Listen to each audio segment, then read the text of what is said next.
ঠান্ডা খাওয়া নিয়ে মারামারি বা বিভিন্ন ধরনের কথাবার্তা চালাচালি হচ্ছে। দয়া করে জানাবেন ঠান্ডা খাওয়া কি জায়েজ, বা ইসলামী দৃষ্টিভঙ্গিতে ঠান্ডার মধ্যে আলাদা কোনো কি উপকার বা পুরুষদের জন্য কোনো আলাদা কোনো পাওয়ার ক্রিয়েট করে, এরকম কোনো কিছু আছে কিনা।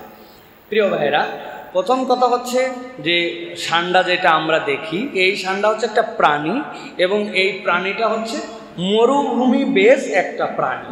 এক এক দেশে এক এক ধরনের মানুষের মধ্যে এক এক ধরনের কালচার আছে এবং এটা একটা সত্য এবং বাস্তবতার বিষয় হচ্ছে সেই পুরাতন আমল থেকে যখন ইউনানি এবং আয়ুর্বেদ শাস্ত্র চিকিৎসার ক্ষেত্রে চলে আসছে, কোনো পুরুষ কোনো নারী তার নানান ধরনের রোগ, শারীরিক মানসিক জৈবিক অনেক রোগ থাকে মানুষজনের, এটা আল্লাহ প্রদত্ত একটা সিস্টেম।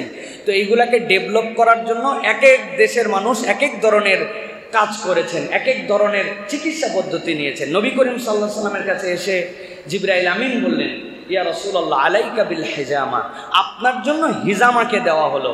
নবীজি বললেন, আমার সামনে দুইটা ট্রিটমেন্ট উপস্থাপন করা হয়েছিল, একটা আগুনের ছ্যাঁকা দেওয়া, আরেকটা হচ্ছে হিজামা নেওয়া।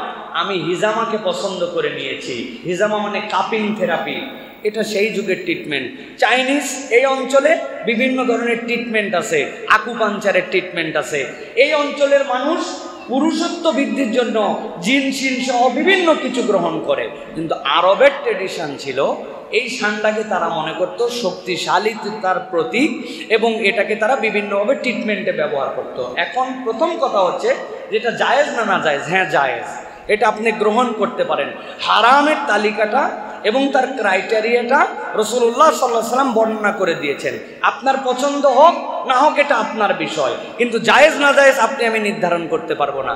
ঘাস ফড়িং আছে না, টিড্ডি দেখছেন না, টিড্ডি খাওয়া জায়েজ, কিন্তু আপনার আমার রুচিতে আসে না। আমার মেয়ে কাঁকড়ার জন্য পাগল, যেখানে যাবে সে কাঁকড়া খাবে, অক্টোপাস যেটা জায়েজ সেটা খাবে।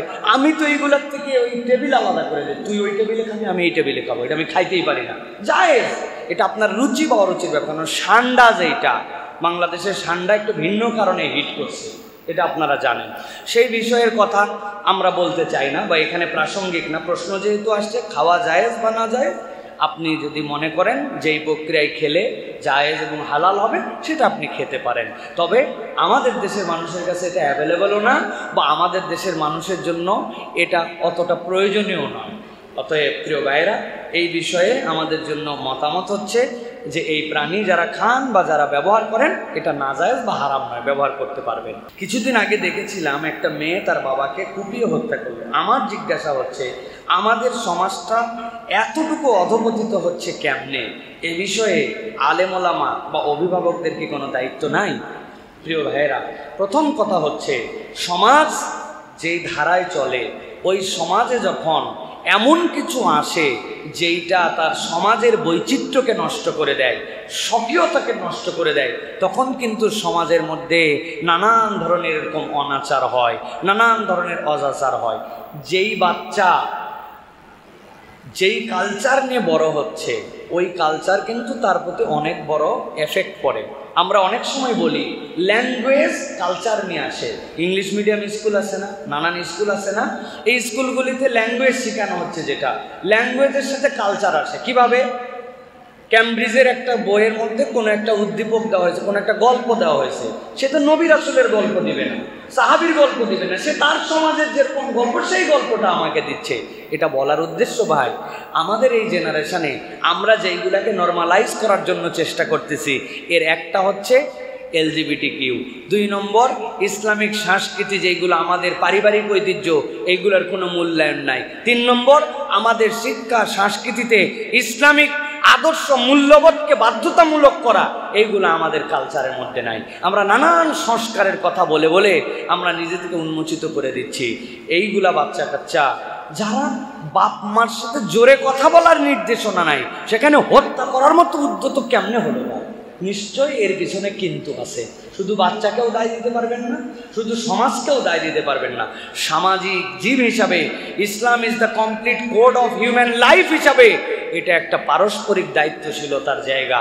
এইটা যদি আমরা মোরালিটিতে, আমাদের শিক্ষায়, আমাদের আদর্শে, কালচারে বিল্ড আপ করতে না পারি, আজকে যা দেখতেছি আগামী 10 বছর পরে আর দেখার মতো পরিবেশ থাকবে না, এত কঠিন এবং জঘন্য বাস্তবায়তা হতে পারে।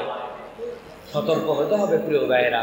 এই দেশে লিবারেল করার চেষ্টা করা হচ্ছে, আমার খুশি আমি নারী হব, আমার খুশি আমি পুরুষ হব, আমার দেহ আমার ইচ্ছা। চিন্তা করছেন আপনি? এইগুলা কথা কারা বলে? এইগুলা কথা বলে শয়তানের এজেন্টেরা, এর বাহিরে আর কেউ নয়।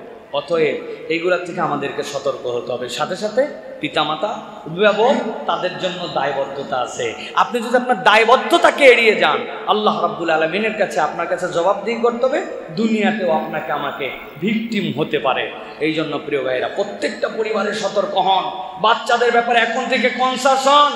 আপনার বাচ্চাকে কোন দিকে যাচ্ছে আপনি গাইড করেন, নচেত আপনার আমার এই রকম পরিণতি হয়ে যেতে পারে, ওই দিন বলার মতো কিছু থাকবে না। আপনি আপনার বাচ্চার হাতের মধ্যে ডিভাইস তুলে দিয়েছেন, রাত দিন সে মানুষ মারার খেলা খেলতেছে, রাত দিন তার গেমের মধ্যে শুধু উত্তেজিত, কেমনে হিট করবে ও খালি মার মার মার মার মার ঝিস ঝিস ঝিস ঝিস ঝিস ঝিস সারাদিন ঝিস ঝিস করে করে যখন 8 বছর হয়েছে, 10 বছর হয়েছে, চিন্তা করছেন মোবাইলের মধ্যে কতদিন এইটা হয়। এখন হাতে পাওয়ার ক্রিয়েট করা লাগবে।